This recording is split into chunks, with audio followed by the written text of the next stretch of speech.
Jai Shri Krishna, dear students. This is Yogesh Sharma. Welcome back to the class of English Literature. Dear students, today I'm going to teach you a wonderful story from your textbook Snapshot.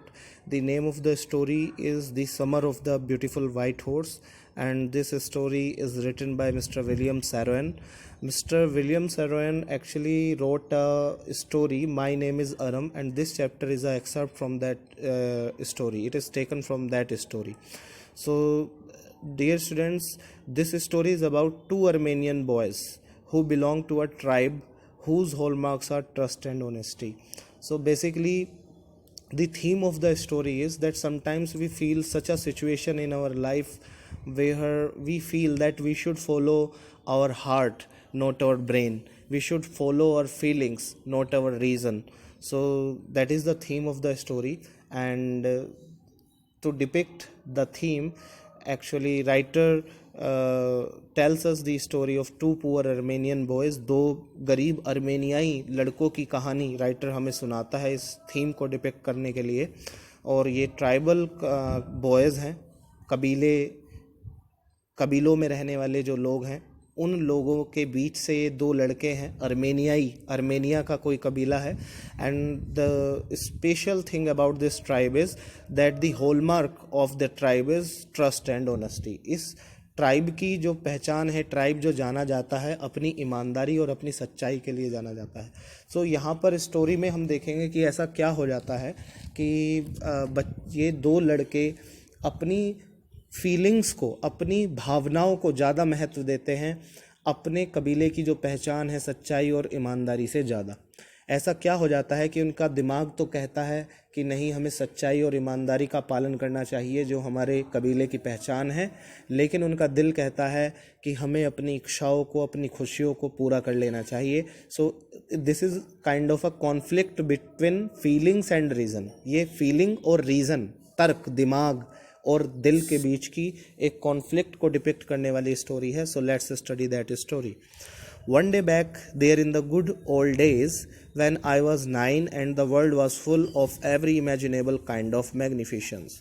अब यहाँ पर जो लड़का है, जो narrator बना है, वो बता रहा है कि one day back there in the good old days, पुराने अच्छे दिनों में किसी एक दिन जब मैं 9 वर्ष का था, and the world was full of every imaginable kind of magnificence. देखिए, एक 9 वर्ष के लड़के के लिए दुनिया में आकर्षण के लिए बहुत सारी चीज़ें भरी पड़ी रहती हैं, बहुत सारी चीज़ें उसको आकर्षित करती हैं। मैग्निफिशेंट लगता है उसको, शानदार लगता है संसार जो है, और इमेजिनेबल रहता है, उसके लिए कल्पनाओं से भरा हुआ रहता है। Full of every imaginable kind of magnificence, जैसे कि परियों की कहानी और तरह तरह की दूर दराज जगहों की यात्राएं, नई नई जगहों की यात्राएं, नए नए खेल कूद, नए नए शौक, ये these all imaginable kind of magnificence stay in the reason, or we can say brain of a 9-year-old child, and life was still a delightful and mysterious dream. और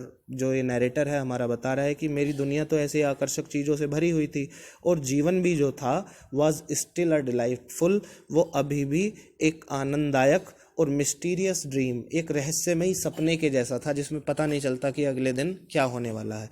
ये उन दिनों की बात है। उन दिनों वो कहता है, माई कज़िन मुराद, मेरा चचेरा भाई जिसका नाम मुराद है, who was considered crazy by everybody, जिसको कि हर एक के द्वारा कैसा कंसिडर किया जाता है, कैसा माना जाता था कि ये तो पागल लड़का है, क्रेजी लड़का है।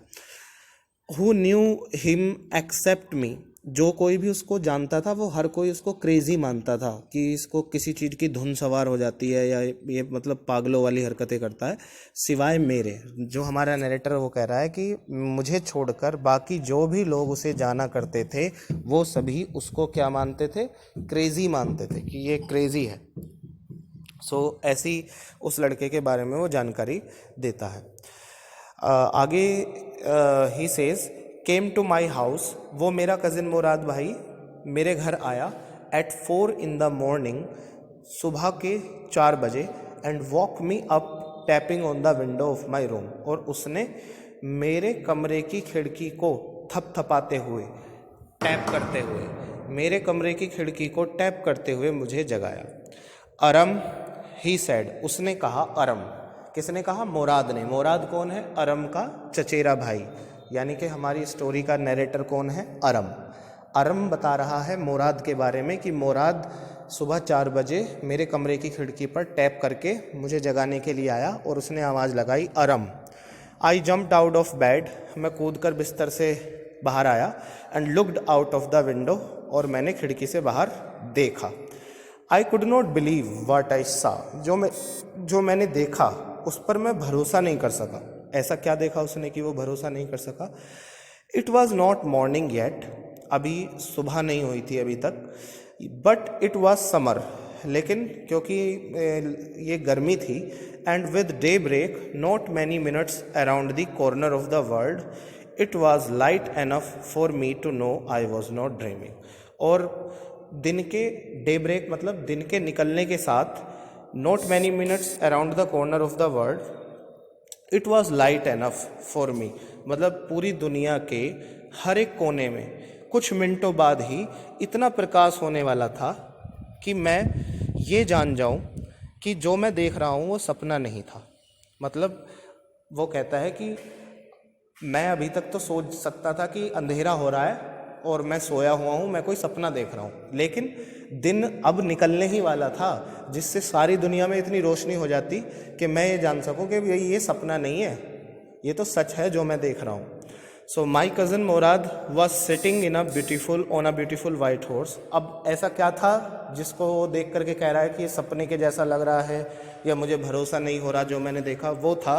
वो कहता है माई cousin Mourad was sitting on a beautiful white horse. मेरा जो चचेरा भाई मुराद है वो एक ब्यूटीफुल वाइट हॉर्स पर बैठा हुआ था, सुंदर सफ़ेद घोड़े पर बैठा था। I stuck my head out of the window and rubbed my eyes. मैंने अपना जो सिर था वो खिड़की से बाहर निकाला और अपनी आंखों को मला। अभी भी उसको भरोसा नहीं हो रहा। Yes he said in Armenian, हाँ उसने अर्मेनियाई भाषा में कहा, इट्स अ हॉर्स, यह एक घोड़ा है। यू आर नॉट ड्रीमिंग, तुम सपना नहीं देख रहे हो अरम, आंखें मत मलो ऐसे। Make it quick if you want to ride, जल्दी करो यदि तुम इस पर सवारी करना चाहते हो। तो ये बच्चों के लिए it was like a dream, और क्योंकि ये एक ऐसे कबीले को बिलोंग करने वाले बच्चे हैं जहाँ पर घोड़ा खरीदना, जिन परिवारों के लिए घोड़ा खरीदना एक मतलब ऐसे है जैसे आज के समय में कोई मिडिल क्लास मर्सिडीज बेंज खरीद ले, तो अब ये बिल्कुल वैसा ही उस बच्चे को एहसास हो रहा है। I knew my cousin Murad enjoyed being alive more than anybody else. मैं ये बात तो जानता था कि मेरा जो चचेरा भाई मुराद है वो एन्जॉयड बींग अलाइव, वो ऐसे कारनामे करना, एडवेंचरस कारनामे करना जिससे ये एहसास हो कि हम जिंदा हैं, उस खुशी का आनंद लेना पसंद करता है कि मैं जिंदा हूँ, यानी कि एडवेंचर करना पसंद करता है। मोर देन एनीबडी एल्स, किसी भी अन्य व्यक्ति की अपेक्षा कहीं ज़्यादा पसंद करता है। Who had ever fallen into the world by mistake, जो कोई भी इंसान गलती से इस दुनिया में आ गया हो। वो कह रहा है कि मतलब मेरा जो कज़न भाई मुराद है वो किसी भी ऐसे दूसरे इंसान की अपेक्षा जो इस दुनिया में जन्म लेता है उसकी अपेक्षा कहीं ज़्यादा एडवेंचरस है। But this was more than even I could believe, लेकिन ये तो कुछ ज़्यादा ही हो गया था जिस पर मैं भरोसा कर सकूं। In the first place my earliest memories had been memories of horses. पहले स्थान पर तो मेरी जो सबसे प्रारंभ की यादें हैं, शुरुआत की यादें हैं, had been memories of horses, वो आप कह सकते हैं कि घोड़ों की ही यादें रही हैं। And my first longings had been longing to ride, और जो सबसे पहली जो मेरी लॉन्गिंग रही है, मेरी इच्छा रही है, वो ये रही है कि मैं सवारी कर सकूं। मतलब हर बच्चे के मन में एक किसी न किसी चीज़ का ख्वाब बसा रहता है। तो अरम यहाँ पर बता रहा है कि मेरी यादों में जो सबसे पहले याद रही कि मैं क्या चीज़ चाहता था वो था घोड़ा और घोड़े पर सवारी। This was the wonderful part, ये बहुत सुंदर, बहुत आश्चर्यजनक हिस्सा था मेरे जीवन का। In the second place we were poor, और दूसरी बात ये थी कि हम लोग क्या थे, गरीब थे। This was the part that would not permit me to believe what I saw, और वो कह रहा है कि ये वो हिस्सा है इस बात का, सेकंड पार्ट जो है, कि मैं इस बात पर इसलिए विश्वास नहीं कर पा रहा था कि मेरा कज़न भाई मुराद एक घोड़ा लेकर के आया है, क्योंकि हम तो बहुत गरीब थे और हम खरीद नहीं सकते थे. So this was the part, ये वो हिस्सा था, that would not permit me, जो मुझे आज्ञा नहीं दे रहा था, to believe what I saw, कि मैं उस पर भरोसा करूं जो मैंने देखा है. वी वर पुअर, हम गरीब थे. वी हैड नो मनी, हमारे पास धन नहीं था. और whole tribe was poverty stricken, हमारा जो पूरा कबीला था वो पूरा कबीला गरीबी से ग्रस्त था. Every branch of the Garoghlanian family was living in the most amazing and comical poverty in the world. हर एक शाखा, हर एक ब्रांच गैरगोलियन परिवार का, गैरगोलेनियन ये नाम है ट्राइब का, उस कबीले, उस प्रजाति के लोगों को गैरगोलेनियन कहा जाता था. सो अर्मेनिया के अंदर ये कबीला पाया जाता है, मैं आपको बता दूं. So every branch of the Garoghlanian family was living in the most amazing and comical poverty in the world. संसार के अंदर सबसे ज़्यादा हास्यास्पद और सबसे ज़्यादा अद्भुत गरीबी को ये गैरगोलेनियन परिवार जी रहा था या बिता रहा था. Nobody could understand nobody could understand where we ever got money enough to keep us with food in our bellies. कोई भी ये बात नहीं समझ पाता था, कोई भी ये बात नहीं समझ सका कि हमें इतना धन कहाँ से मिल जाता है जिससे हम अपने पेट को भर सकें. We ever got money enough to keep us with food in our bellies, कि हम अपने पेट को भोजन से फुल कर सकें. किसी भी इंसान को ऐसा समझ में नहीं आता था कि इनके पास इतना पैसा कहाँ से आता है. Not even the old man of the family, यहाँ तक कि हमारे परिवार का कोई बुजुर्ग व्यक्ति भी ये नहीं जान पा रहा था. मोस्ट इम्पोर्टेंट ऑफ ऑल, सबसे ज़्यादा महत्वपूर्ण बात ये है, तो we were famous for our honesty, जैसा कि हम अपनी ईमानदारी के लिए बड़े प्रसिद्ध थे. मोस्ट इम्पोर्टेंट ऑफ ऑल, तो we were famous for our honesty. We had been famous for our honesty for something like 11 centuries. वो बताता है कि हम अपनी ईमानदारी के लिए लगभग 11 सेंचुरीज से, 11 शताब्दियों से फेमस थे. 11 शताब्दियों से हमारा जो ये गैरगोलेनियन फैमिली है, हमारा जो कबीला है, ट्राइब है, वो ईमानदारी के लिए जाना जाता था. और हम इतने गरीब थे, इतने गरीब होने के बावजूद भी हम कैसे ना कैसे करके बस अपनी ज़िंदगी बिता रहे थे, अपने पेट भर रहे थे. लेकिन लोगों को ये लगता था कि भाई ये पता नहीं इतना पैसा कहाँ से आ जाता है, कि काम तो कुछ इनके पास है नहीं, बहुत ज़्यादा गरीब हैं, लेकिन फिर भी पता नहीं कैसे जीवित बने हुए हैं ये लोग. तो लोगों के लिए आश्चर्य की बात होती थी. लेकिन लोग क्योंकि ये बात मानते थे कि ये लोग बहुत ईमानदार होते हैं, बहुत ट्रस्टवर्दी, बहुत ऑनेस्ट होते हैं, तो लोग इस बात पर सोच लेते थे कि भाई जैसे तैसे करके कहीं ना कहीं से इनका जीवन चल रहा होगा. We had been famous for our honesty for something like 11 centuries, even when we had been the wealthiest family in what we liked to think was the world. यहाँ तक कि वो कहते हैं कि हम उस समय से ईमानदार लोगों के लिए रहे थे जब हम बहुत ज़्यादा वेल्दियस्ट फैमिली रहे थे. मतलब किसी समय 11 शताब्दियों पहले ये परिवार जो होगा बहुत ज़्यादा धनी, बहुत ज़्यादा संपन्न रहा होगा, जो कि आज धीरे धीरे बहुत ज़्यादा गरीब हो चुका है. उस समय भी धनी जब ये लोग थे तब भी ईमानदार थे, और आज जब गरीब हो गए हैं तब भी ये ईमानदार हो गए हैं, ईमानदार ही हैं. We were proud first, honest next. तो वो कहते हैं कि हमारा जो परिवार था वो इस बात पर क्या करता था, गर्व किया करता था कि हम लोगों ने ईमानदारी से जीवन जिया है. तो वो कहते हैं कि हम प्राउड पहले थे, बाद में ईमानदार थे. सबसे पहले हमें अपने आप पर गर्व था, उसके बाद हम ईमानदार कहे जा सकते हैं. गर्व से सिर उठा के जीवन जीने वाला हमारा ट्राइब था. And after that we believed in right and wrong. और वो कहता है कि उसके बाद हमने भरोसा किया कि क्या सही था और क्या गलत था. मतलब हमने सही गलत का हम फैसला उसके बाद करते थे, पहले ये देखते थे कि ये काम ईमानदारी से भरा है या नहीं है. None of us would take advantage of anybody in the world, let alone steal. अब वो बताता है अपने ट्राइब के बारे में, कह रहा है कि हम में से कोई व्यक्ति कभी भी संसार में किसी दूसरे व्यक्ति का फ़ायदा नहीं उठा सकता, किसी दूसरे व्यक्ति को ठग नहीं सकता. चोरी की तो बात ही जाने दो.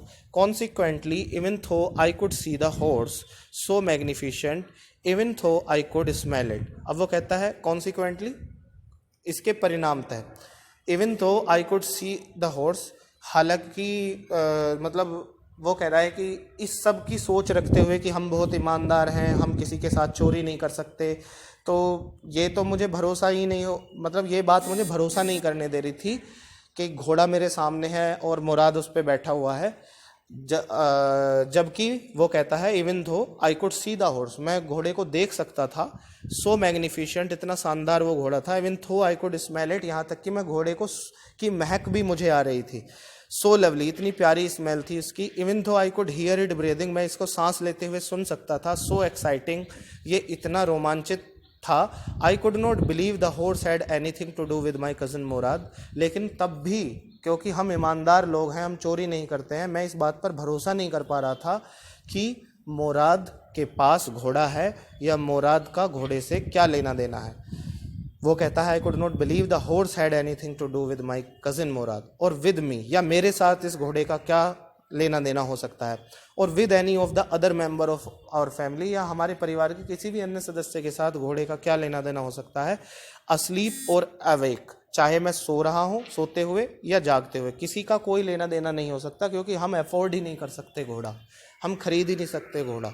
और ये बात मुझे भरोसा नहीं करने दे रही थी कि मेरे सामने घोड़ा खड़ा हुआ है।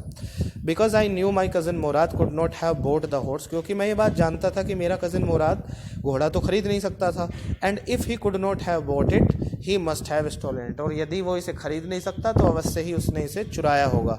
And I refuse to believe he had stolen it, और मैं इस बात से भी इनकार करता था, मेरा मन नहीं मानता था इस बात को भी कि उसने चोरी की होगी, क्योंकि उसको भरोसा था कि भाई हमारा तो परिवार 11 शताब्दियों से सच्चाई और ईमानदारी के लिए जाना जाता है। No member of the Garoghlanian family could be a thief, गैरगोलेनियाई परिवार का कोई भी सदस्य चोर नहीं हो सकता। I stared first at my cousin, सबसे पहले मैंने अपने भाई कज़न चचेरे भाई मुराद की ओर स्टेयर किया, घूरा, and then at the horse, तब घोड़े की ओर आंखें गड़ाई।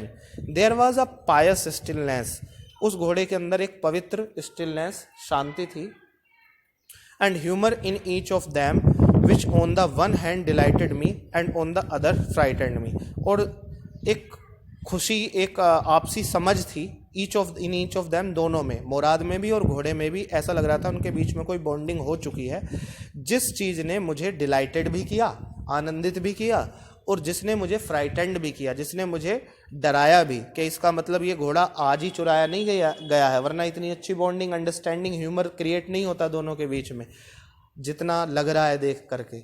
इसमें तो काफ़ी टाइम लगा होगा। Mourad, I said, where did you steal this horse, अब अरम पूछता है मुराद से, मुराद ये बताओ तुमने घोड़ा कहाँ से चुराया था।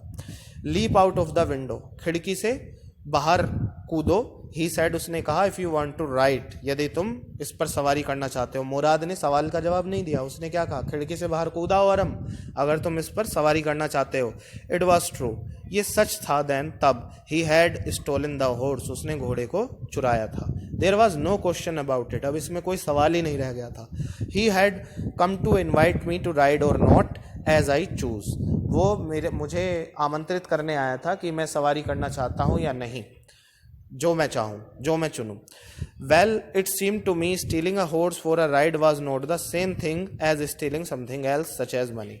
खैर, ये चीज़ मुझे प्रतीत हुई। अब देखिए यहाँ पर वो जो कह रहा था मैं स्टार्टिंग में कि लड़ाई एक समझ की, दिमाग की और दिल की शुरू हो रही है, और दिल दिमाग को रीज़न देना शुरू कर देगा, अब उसको ये समझाना शुरू कर देगा, नहीं नहीं, ये चोरी थोड़ी है, ये चोरी थोड़ी होती है। जैसे हम कोई खाने की चीज़ किसी के बाग से फल तोड़ ले, तो मन हमारा क्या कहता है, खाने की चीज़ की कोई चोरी नहीं होती है, जबकि है तो वो चोरी ही। तो यहाँ पर फीलिंग्स जो हैं वो दिमाग पर हावी हो जाती हैं, तो वैसा ही यहाँ पर अब होने लगा है। Well, it seemed to me, खैर ये मुझे ऐसा प्रतीत हुआ, stealing a horse for a ride, सवारी के लिए घोड़े को चुराना, was not the same thing, वो बिल्कुल वैसी चीज़, वैसी बात नहीं थी, एज स्टीलिंग समथिंग एल्स, जैसे किसी और चीज़ को चुराना, सच एज मनी, जैसे कि पैसे। फॉर ऑल आई न्यू, जो कुछ भी मैं जानता था, may be it was not stealing at all, मतलब हो सकता था कि ये चोरी बिल्कुल भी ना हो। अब वो ये मतलब अपने उसका जो दिल है वो दिमाग को इस तरह से समझा रहा है, उसकी जो मतलब इमोशंस हैं वो उसके रीज़न पर हावी होते जा रहे हैं। If you were crazy about horse the way my cousin Mourad and I were, यदि आप घोड़े को लेकर के इतने ज़्यादा पागल हो, मतलब इतने ज़्यादा क्रेजी हो कि नहीं हमें तो घोड़ा चाहिए, तो जितना मेरे चचेरा भाई मुराद था और जितना मैं था, इट वाज नॉट स्टीलिंग, तो ये फिर चोरी नहीं हो सकती। It would not become stealing until we offered to sell the horse, ये तब तक चोरी नहीं मानी जाएगी जब तक हम इस घोड़े को किसी को बेचे ना। Which of course I knew we would never do, जो कि वास्तव में मैं जानता था कि हम कभी नहीं करने वाले हैं। So that's it for today students, I will talk to you tomorrow, will continue tomorrow. Thank you very much, take care, bye bye.